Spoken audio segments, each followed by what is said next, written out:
My former friend shaved my head while I was passed out, and now his family is begging me to drop the charges. I'm not backing down. Ex-friend's entitled mom harassed and then physically assaulted me, sending me to the ER for pressing charges on her son and sending him to jail for shaving my head. I got his mother arrested as well now. She has ordered to compensate me for everything. For context, a relative of what used to be a close friend of mine, whom we'll call Gary for this story, contracted cancer. I, a mid-20s male, was sympathetic and even contributed $100 to a donation pool for their treatment. But Gary came to me one day and took his hat off to reveal a freshly shaven head. He told me that everyone in his family was doing it in support of his relative, and so were a lot of our mutual friends. Then he asked that I get on the bandwagon. I told him I didn't want to shave my head because I like my hair. My hair is black, regularly combed, and well-styled. He said I could just get a wig or something, and had actually brought his shaving kit. He was unboxing it when I told him this was not happening. I don't even really know his relative that he's doing this for, so I'm not doing it. End of discussion. He called me an arsehole and left angry. We didn't speak for a week. Then last Saturday, I got invited to a party at another close friend's house. There I found out that Gary had tried the same thing on several other friends, and only a couple of them actually did shave their heads. Gary wasn't at the party, so I had a blast hanging out, playing video games, and listening to rock music. But I had way too much to drink and couldn't drive home, so they said I could just sleep upstairs. I passed out on a bed, and it was a blissful sleep till I was shaken awake by another friend who told me Gary had shown up late, and they caught him shaving my head while I was passed out. I saw what I looked like in a mirror and wanted to scream like I was in a horror movie. Gary even shaved off one of my eyebrows. Gary was still there and acting proud of himself, saying, "Now you're going to have to shave off the rest, just like me, LOL." I was furious and called the cops. When they got there, Gary fully admitted to what he had done to me, and even said he was justified. The police didn't seem to think so, as this is classified as a form of assault. They asked me if I wanted to press charges, and the first words out of my mouth were, "Hell yes." Gary cussed me out while they took him away in cuffs. I tried getting my hair restyled into something presentable, but there was no saving it. And now I'm bald too. Now a bunch of Gary's family are telling me to drop the charges because Gary was off his meds and didn't mean to do it. I was like, WTF, because I never knew he was on meds. But I still refuse to drop the charges. It'll take months to grow my hair back the way it was. But all of the calls and messages from Gary's relatives are starting to get to me.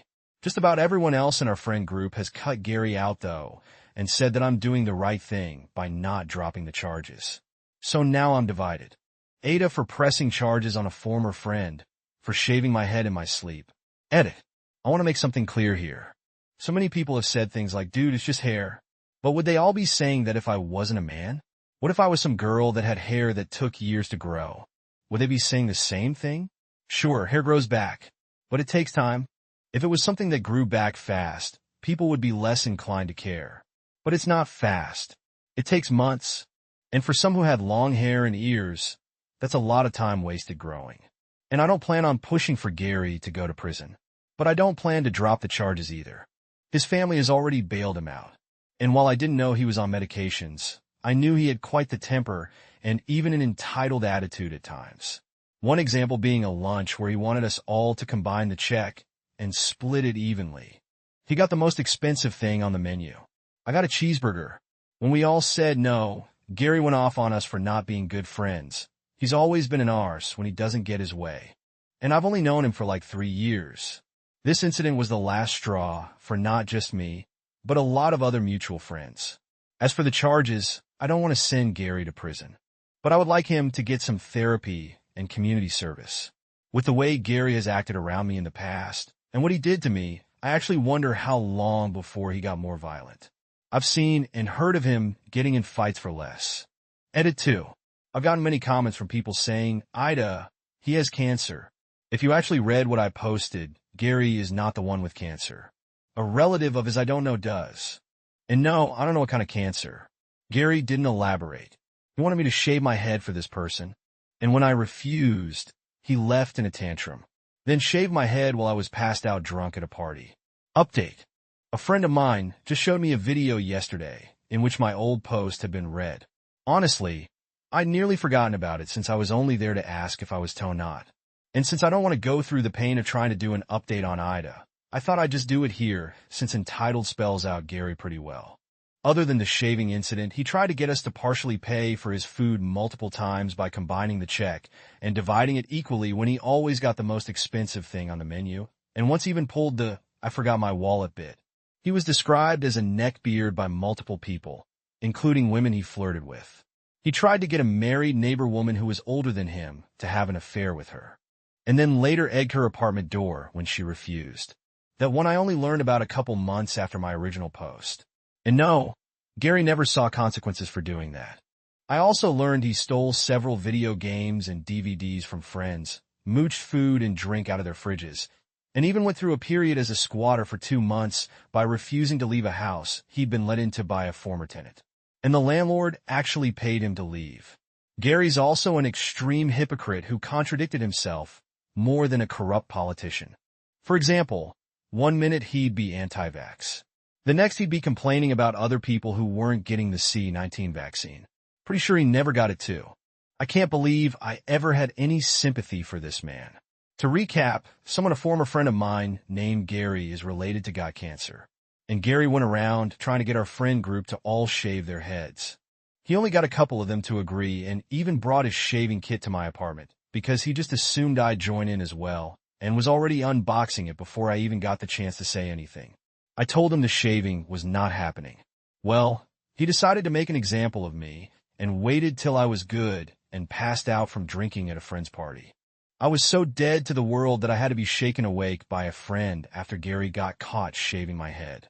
He took off one of my eyebrows and messed up my hair beyond saving. And he was laughing his butt off over having done it. So yes, the rest had to come off. I ended up pressing charges on Gary for assault and found out he's been on meds for a mental disorder for years. And he'd stopped taking the meds, which is one of the reasons he was so loopy. But his tune changed pretty quick when police arrested him, since what he'd done qualifies as assault. Gary's family harassed me and tried to make me drop the charges.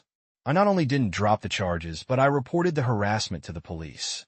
The only problem is it didn't bloody stop. In fact, it got worse, mainly from Gary's mother, whom I can see where Gary got his charming personality from. She showed up to my apartment a couple of weeks after the shaving incident to scream at me that I knew nothing about what they were going through. And a little hair wasn't a big deal. I told her my hair was a big deal to me, and what Gary did was inexcusable. Well, that earned me a slap on the face, followed by a swift kick to the nuts, followed by a few more kicks to my body after I went down. It was all recorded by a camera that I had watching the front door. Landlord wouldn't let me put in a Ring doorbell cam.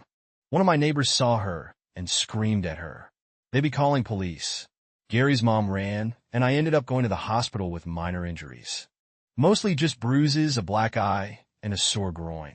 Gary's mother got arrested, and I filed a lawsuit against her for attacking me. I saw her in court twice for both her assault on me and the lawsuit I filed for her assault.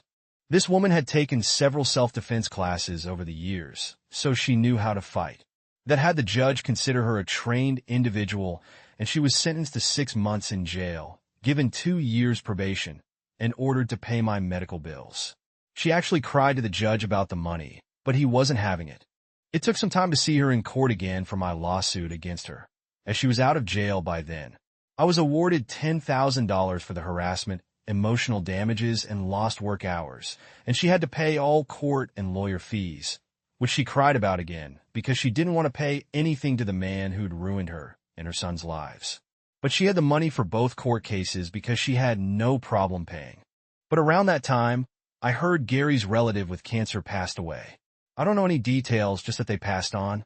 I admit that was sad, but I never knew this person. But Gary made their condition his hill to die on when he tried to make an example out of me. Gary got some probation and community service for what he did to my hair, and he cut contact with our entire friend group and eventually moved away. Where to, I don't know. I don't care either. As for my hair, well, it grew back just fine. It took nearly half a year to get it back how it was. My boss had me put out of sight for a while, and I was wearing a hat everywhere for at least a month. I did take that $10,000 I got in the lawsuit and combine it with my savings for a down payment on a house. So I've since moved into a much better abode. I also have a girlfriend now, that's living with me. It was a bit soon for her to move in, but there were extenuating circumstances. We're making it work though, and I'm happy.